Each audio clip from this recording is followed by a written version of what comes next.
उत्तर प्रदेश के 4 जिलों में एक ऐसा अदृश्य डर दौड़ रहा है जो सियासत के सेंटर में है, जिसे बुनियाद बनाकर राजनीतिक विरोधी योगी सरकार पर विरोध की मिसाइलें दाग रहे हैं। आखिर वो कौन सा डर है जिसका डंका अखिलेश यादव तक पीट रहे हैं? ये डर आदमखोर का है, एक ऐसा खौफ जो सदियों से इंसानी बस्तियों को डराता रहा है।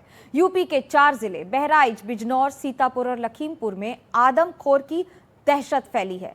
आज ऑपरेशन आदमखोर में हम उस डर की तलाश करेंगे जो यूपी को डरा रहा है।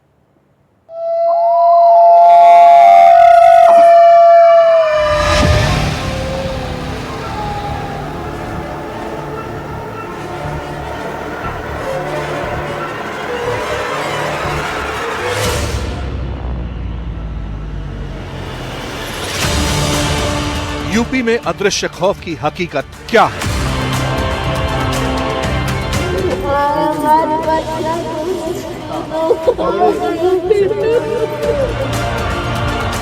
यूपी में भय के भौंपू क्यों बज रहे हैं?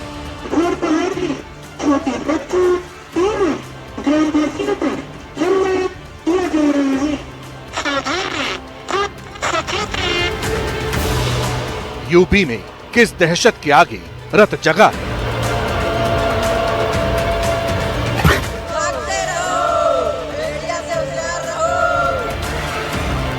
किसके डर पर सियासत के तेवर सुर्ख हैं?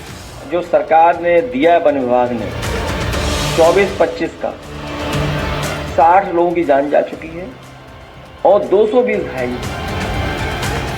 ऑपरेशन जानवर, एनडीटीवी की ग्राउंड पड़ताल। ऑपरेशन जानवर में आज एनडीटीवी की स्पेशल इन्वेस्टिगेशन टीम यूपी में दौड़ते उस अदृश्य खौफ का तिलिस्म तोड़ेगी जिसमें उत्तर प्रदेश के 4 जिलों के जकड़े होने के दावे। हमारी पहली मंजिल थी दिल्ली से 558 किलोमीटर दूर उत्तर प्रदेश का बहराइच। 10 घंटे का सफर तय कर हमारे रिपोर्टर रणवीर सिंह बहराइच के उस गांव पहुंचे जहां 3 महीने की दुधमुही बच्ची को एक अदृश्य जानवर ने मार डाला। बहराइच का बहुबा गांव आंखों के सामने था। गांव की गलियों में गजब का सन्नाटा पसरा था। लोगों के चेहरों पर चिंता और डर चस्पा था। इस दहशत का ताल्लुक जिस घर से जुड़ा था, सबसे पहले टीम एनडीटीवी ने उसी की दहलीज पर दस्तक दी। वो घर जिसकी खुशियां आदमखोर निकल गया। यहाँ पर वो माँ चारपाई डाल के सो रही थी और बच्चे को दूध पिलाने उठी थी। बच्चे के पिता हमारे साथ हैं। 3 बजे रात की घटना है। हम वहाँ पर लेटे थे द्वारे और यहाँ पर उनकी माँ लेटी थी। 3 बजे रात में जब वो कनिया में दूध पिलावत रहे और कनिया से छीन करके भागा तो वही चिल्लानी तुरंत है। हम वहाँ लेटे थे, तुरंत टार्च मंगावा, वही जंगल में वो कूदा, आगे पीछे से हम कूद गए तो वहाँ तक गए, लेकिन रात में हमको कहूँ दिखाई नहीं पड़ा। इस पिता की लाचारी के पीछे आदमखोर का खौफ था, लेकिन वो आदमखोर घर में कैसे घुसा, कैसे घर की लाडली को मां की गोद से उठा ले गया? खौफ की ये कहानी उस मां ने सुनाई जिसके कलेजे के टुकड़े को आदमखोर टुकड़े टुकड़े कर गया। और जब वो दौड़ के हमारे हाथ में ऐसे रिपा मुंह था, जो आस मुंह भर के वह नटैन पकड़ीस और लेके भाग वो हम चिल्लाने यहाँ पौड़े उठी से उठे कूद का गए जंगल, लेकिन पैन में। ये माँ जब 13 सितंबर की उस मनहूस रात को तसव्वुर करती है, आंखों में आंसुओं का सैलाब उमड़ आता है। बदहवासी और लाचारी आंसू बनकर छलक जाती है। बेटी को खो चुके माता पिता ने दावा किया कि बेटी को भेड़िया उठा ले गया। बेटी नहीं, उसकी अवशेष मिले। आखिर वो लोकेशन कहाँ थी? पीड़ित परिवार के घर से कितना दूर, जहां भेड़िए ने 3 महीने की बच्ची को निवाला बनाया था? क्या उस जगह पर आज भी आदमखोर के कोई सुराग है? ये तमाम जो वन विभाग के कर्मी हैं, ये यहाँ 12-12 घंटे की शिफ्ट करते हैं। यहाँ एक कैमरा भी लगाया गया है और ये जो कैमरा है, इसमें अगर भेड़िए का या किसी जंगली जानवर का मूवमेंट होता है तो उसकी तस्वीरें ट्रैप हो जाएंगी और उसको चेज करना आसान होगा। बहराइच के बहुबा गांव में 24 घंटे वन विभाग की टीमों का तैनात होना, पहरा देना, पिंजरे लगाना, आदमखोर को ट्रैक करने के लिए जगह जगह कैमरा लगाना, इन सब को देखकर बहराइच के डर की वजह साफ होने लगी थी। लेकिन उस खौफ से निजात दिलाने के लिए ग्राउंड जीरो पर और क्या इंतजामात हैं? अब इसकी टेस्टिंग का वक्त आ चुका था। ये वो पिंजरा है जिस पिंजरे को जंगली जानवर, खासतौर पे जो भेड़िया इस इलाके में आतंक फैलाया है, उसको पकड़ने के लिए लगाया गया। समीर भाई, ये काम कैसे करता है?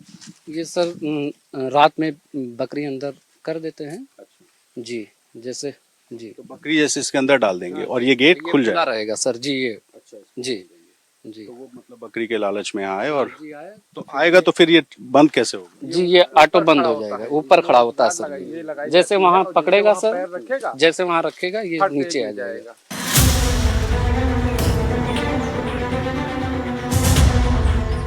बहराइच में वन विभाग की मुस्तैदी और मौजूदगी यूं ही नहीं थी। साल 2024 में बहराइच में 5 भेड़ियों ने तांडव मचाया था। तब बहराइच में भेड़ियों ने 10 लोगों को मार डाला था। एक ही लाश तक मिली थी। 2025 में अब तक 3 लोगों को आदमखोर शिकार बना चुका है। ये आंकड़ा और ना बढ़े, कोई और आदमखोर का निवाला ना बने, इसके लिए बहराइच में ड्रोन तक से आदमखोर को ट्रेस किया जा रहा है। लेकिन वन विभाग के लिए आदमखोर तक पहुंचना चुनौतियों भरा क्यों है, इसकी एक और थ्योरी ग्राउंड जीरो पर पता चली। बहराइच में जंगली जानवरों का आतंक क्यों है, ये समझने के लिए जरा इस तस्वीर को देखिए। मेरे बाईं तरफ धान की खेती है, फिर एक छोटी सड़क है जो कच्ची सड़क है और फिर गन्ने की खेती है। ये जो इलाका है, इस इलाके में लगभग 70 से 80% गन्ने की खेती होती है और गन्ना इस वक्त लगभग 8 से 10 फीट की हाइट पे चला जाता है। नीचे चूंकि गन्ना बड़ा हो जाता है तो ये हिस्सा कड़ा रहता है और ऊपर पत्ते रहते हैं। और ख़ास तौर पे बरसात में यहाँ दिक्कत यह है कि अगर भेड़िया दिख भी जाए तो उसको इस खेत के अंदर घुस कर के पकड़ना एक बहुत बड़ी चुनौती है। खेतों से निकलकर आदमखोर कभी भी किसी भी वक्त किसी को भी टारगेट बना सकता है। इसलिए बहराइच का भौरी गांव भी अलर्ट मोड पर है। लाउड स्पीकर बजाकर लोगों को खतरे से सावधान किया जा रहा है।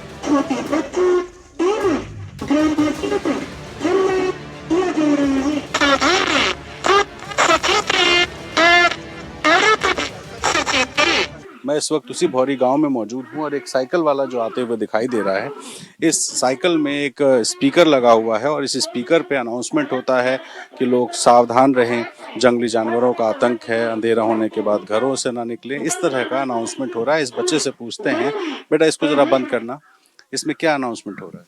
इसमें भेड़िया जो आया है उसी के बारे में अनाउंस हो रहा है। लोगों को सावधान रखने के लिए। जी। कितनी बार घुमाते हो साइकिल? ये 3 बार।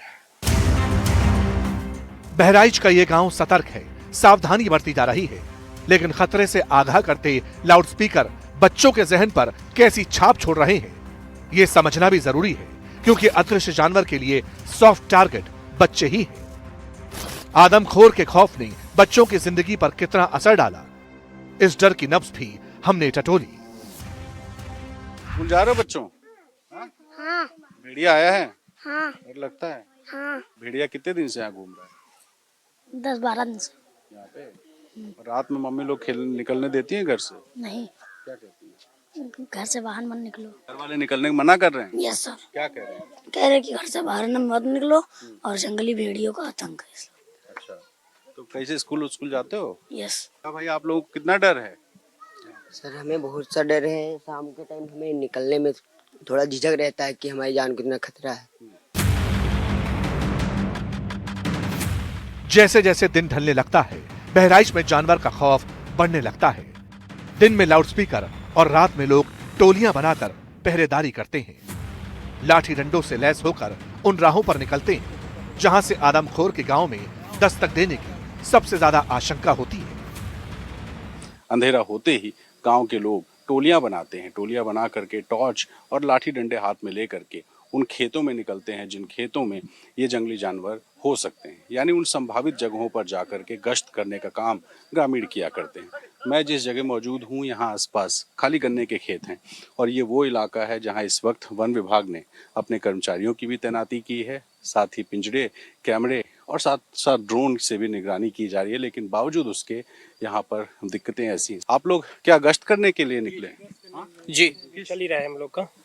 गश्त चल ही रही है। गश्त चल रही है। ये बताइए कौन सा जानवर यहाँ संभावित है? मतलब यहाँ पे ज्यादातर बहुत जगह पे लोगों ने बोला कि यहाँ पे भेड़िया आया या फिर आया, तो ज्यादातर वहाँ पे सियार थे।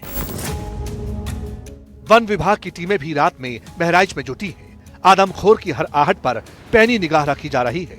जिन गांवों पर सबसे ज्यादा खतरा मंडरा रहा है, वहां रात में भी टीमें सर्च मोड पर हैं। खुद सीनियर ऑफिसर फील्ड ड्यूटी पर हैं। ग्राउंड जीरो पर इसके प्रमाण मिल चुके थे।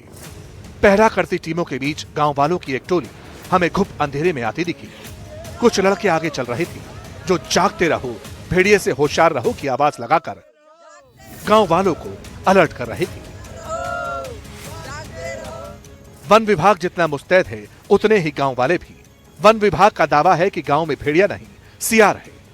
लेकिन जो गांव वाले हमलों का शिकार हो रहे हैं, जिनके दिन रात इस पहरेदारी में गुजर रहे हैं, उनकी नजर में आदमखोर कौन है, भेड़िया या फिर सियार?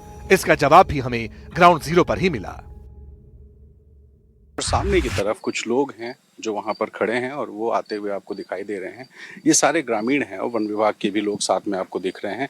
ये लोग डंडे लेते हैं, टॉर्च वगैरह लेते हैं, निकलते हैं, इन खेतों में जाते हैं, कई बार शोर भी करते हैं और शोर करने के बाद ये देखते हैं कि कहीं कोई जानवर ना हो और अगर हो तो उसको वन विभाग को सूचना दे सके। इन लोगों से पूछते हैं, भैया ये आप लोग अक्सर कर रहे हैं? जी जी। क्या कौन सा जानवर है यहाँ? भेड़िए। जैसे वन विभाग कह रहा है कि भेड़िया की जगह हो सकता है सियार हो या इस तरह का कोई जानवर हो। नहीं, भेड़िया ही है। हमला करता है। नहीं देखा नहीं, सब खाया है यहाँ सब लोगों को। इधर भी आया था? कई सारे हादसे हो चुके हैं। जी सर। पिछले साल यहाँ था क्या? पिछले साल महासी विधानसभा में था, उस साइड दूसरी साइड था वो यही क्षेत्र लगता था, मतलब दूसरी साइड था सर। यहाँ जहाँ तक आप नजर दौड़ाएंगे सिर्फ और सिर्फ अंधेरा है और इस अंधेरे रास्ते में कब भेड़िया किस गांव में घुसेगा, कब किस पर हमला करेगा, ये बता पाना मुश्किल है। और इसी वजह से जो ग्रामीण हैं वो लगातार गश्त करके अपनी सुरक्षा वन विभाग के साथ मिलकर के करते हुए दिखाई दे रहे हैं। सहयोगी दिवाकर के साथ और कैमरा पर्सन वीरेंद्र सैनी के साथ रणवीर, एनडीटीवी इंडिया, बहराइच।